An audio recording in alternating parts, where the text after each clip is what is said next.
नमस्कार मंडळी, मी आज तुमच्यासोबत शेअर करणार आहे मी इडली कशी बनवलेली आहे। त्याची रेसिपी एकदम साधी सोपी सिंपल अशी आहे। तुम्हाला पण सगळ्यांना आवडेल अशी रेसिपी आहे आणि साऊथ इंडियन स्टाईल प्रकारे मी बनवलेले आहे। तर चला तर मी कशाने बनवले ते तुमच्यासोबत शेअर करते। त्यासाठी मी एक पातेले घेतलेले आहे, जर्मनचंच पातेले घेतलेले आहे, कारण की ते भांडं होतं ते काळं होते आणि त्याच्यामध्ये मी अर्ध पातेल्याच्या वर थोडंसं पाणी घालून घेतलेलं आहे आणि वरून मी कॉटनचं कापड आहे ते बांधून घेतलेलं आहे असं गोल असं।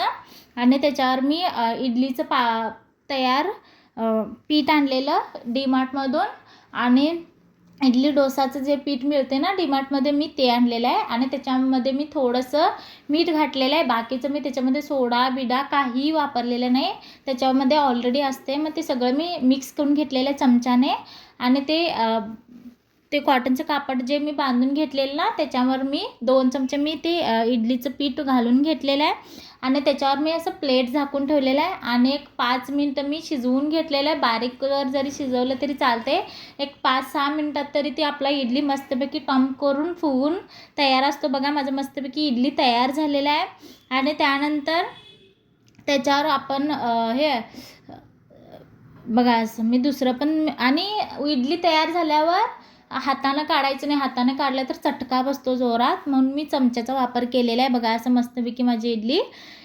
विकतपेक्षा पण भारी लागते। तुम्ही पण एकदा असं ट्राय करून बघू शकता, एकदम छान आणि मस्त लागते। आपली लहान मुलं पण आवडीने खातील आणि ते 2 जरी खाल्लं तरी आपलं तेवढ्यानंच पोट आपलं मस्तपैकी भरून जातं, दुसरं बाकीचं जेवण काही लागत नाही।